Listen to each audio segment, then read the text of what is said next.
Right then, let's get something straight from the off. Everyone makes mistakes. That's just part of being human. We trip, we stumble, we mess up. And in a football context, especially at club level, these mistakes can be painful. But what truly separates the good from the incompetent is whether or not they learn from those errors. Because let's face it, if you're not learning, you're not growing. And if you're not growing, especially in the high-stakes world of football, you're dragging everyone else down with you. Now, I don't have a problem with mistakes on their own. I really don't.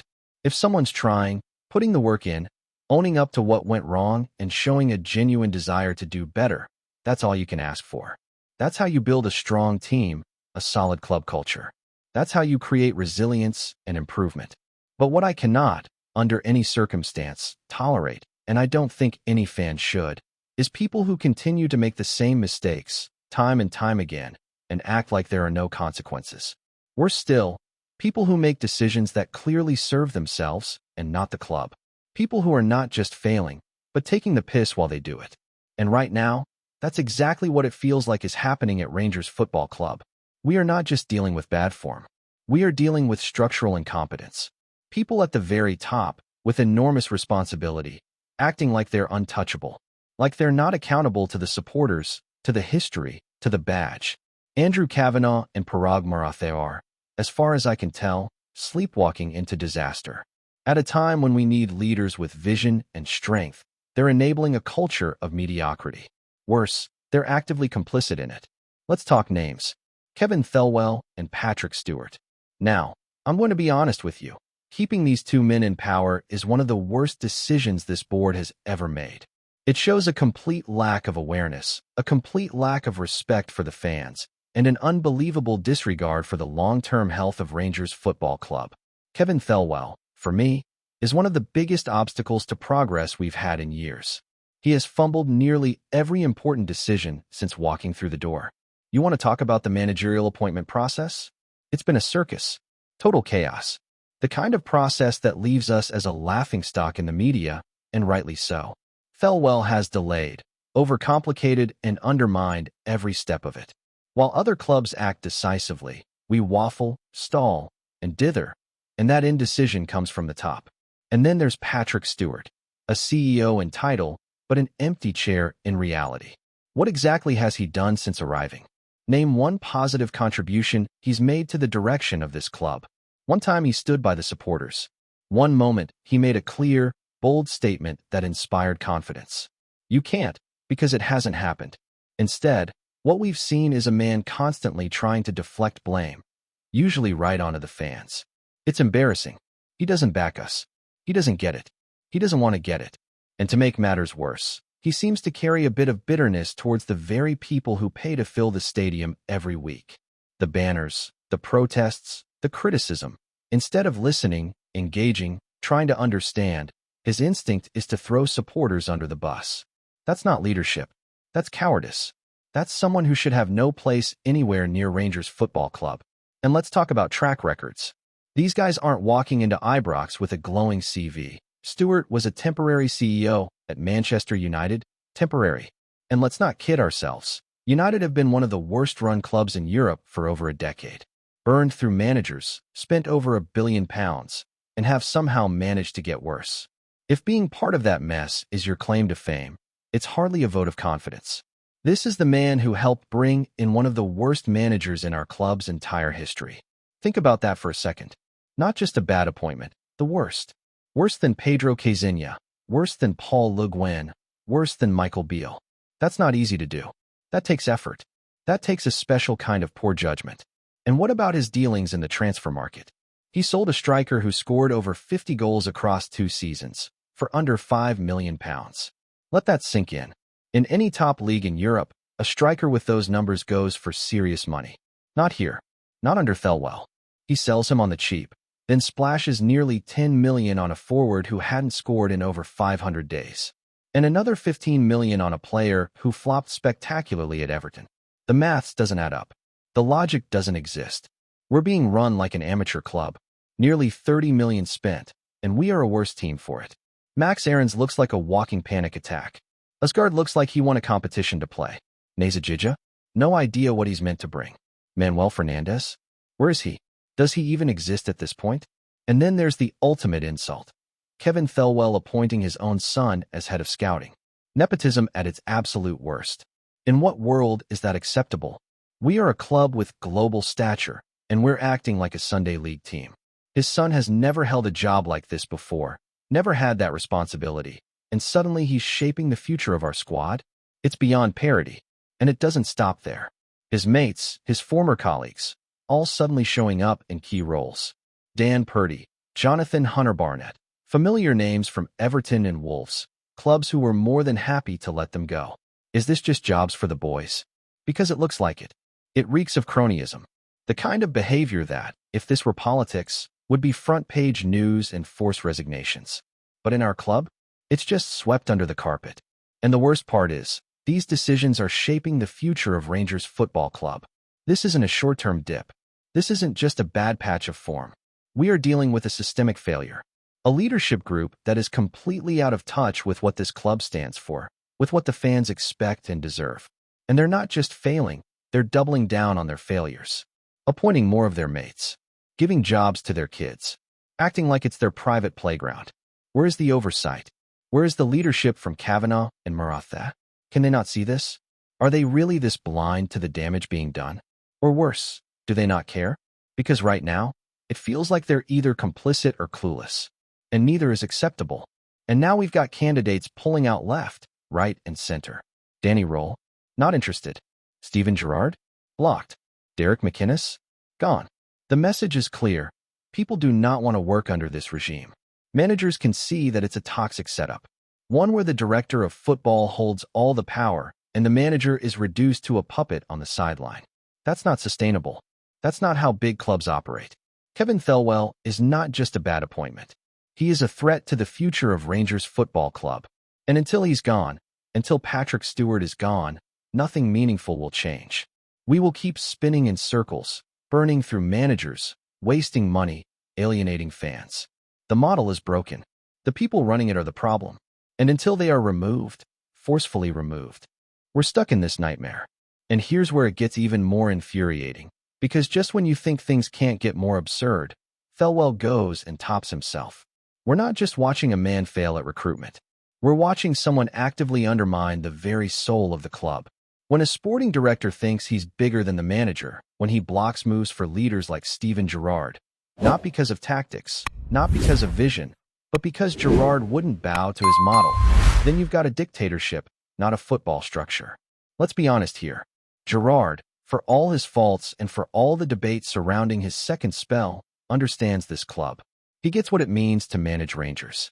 He brought us a title. He lifted standards.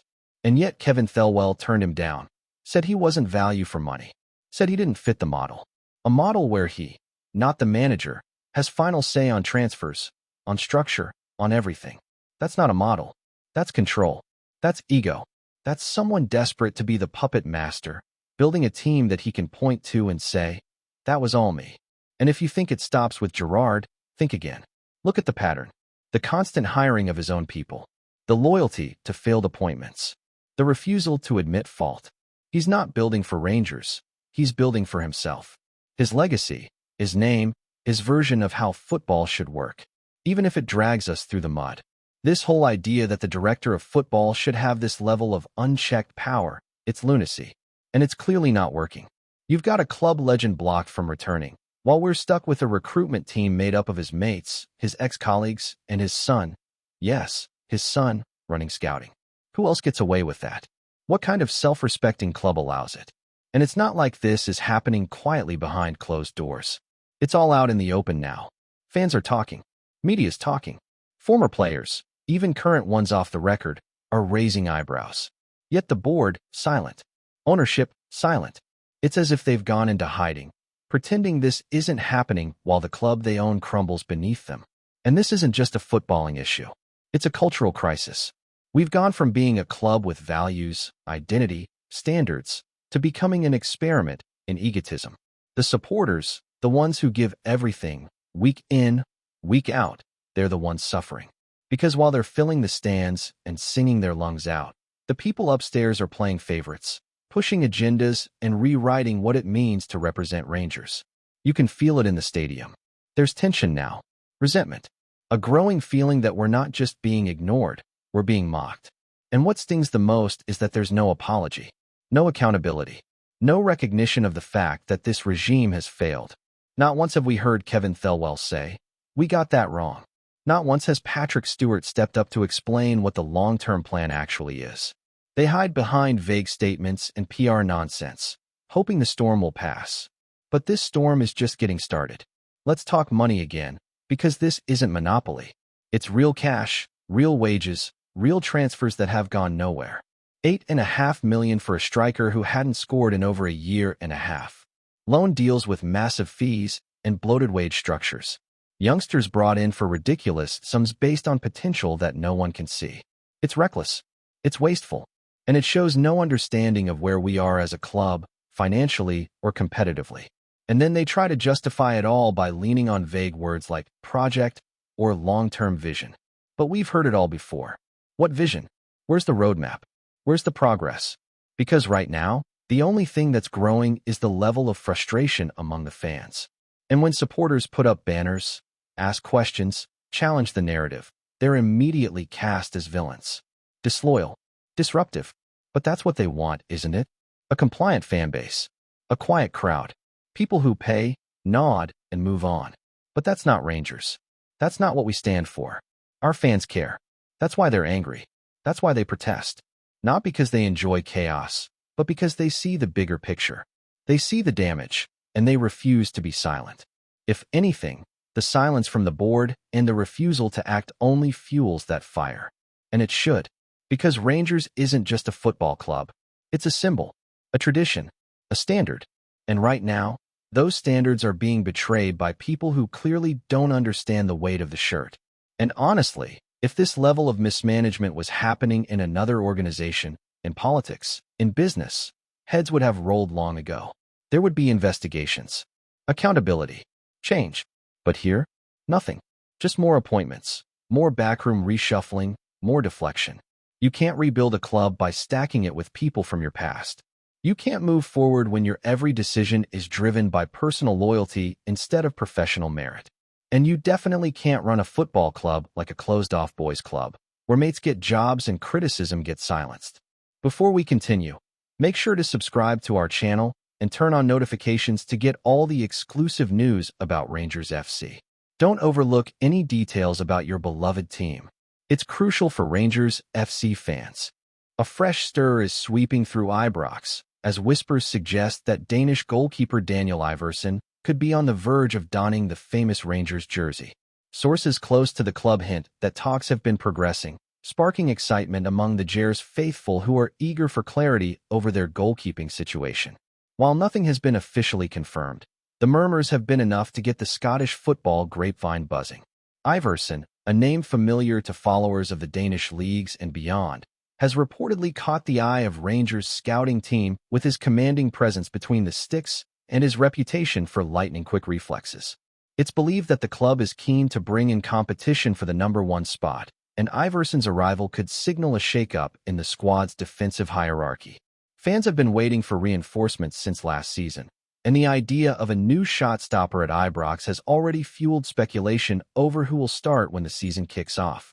Insiders suggest that negotiations have been constructive, with both sides seemingly enthusiastic about the potential deal. The Danish keeper, who has experience at competitive levels across Europe, is said to be drawn to the challenge of proving himself in one of Scotland's fiercest football environments. The Rangers' dressing room, known for its intensity and hunger for silverware, could offer IVERSEN exactly the kind of stage a young goalkeeper might crave to showcase his talent. While Rangers have traditionally relied on stability in goal, the chatter around IVERSEN hints at a more daring approach from management. Could this be the beginning of a new era under the cross of St. Andrew, where competition for the #1 jersey reaches fever pitch? Supporters seem divided. Some are thrilled by the prospect of fresh talent and renewed ambition, while others urge caution, wary of disrupting established routines at a crucial position. For now, all that's certain is that Ibrox is alive with talk of Daniel IVERSEN. As the Scottish Premiership edges closer to another season of drama, fans will be watching the goalkeeper market with bated breath. Whether the Dane secures the coveted #1 shirt or simply adds depth to Rangers' roster, the rumor has already ignited conversations in pubs, forums, and social media feeds alike. In a game often dominated by certainty and routine, the prospect of IVERSEN's arrival adds a tantalizing element of unpredictability. Greetings, fans. Make sure to hit that like button and subscribe to the channel, as it's greatly appreciated by Rangers FC. And don't forget to share your thoughts on the news in the comments section below. Until the next video, stay tuned.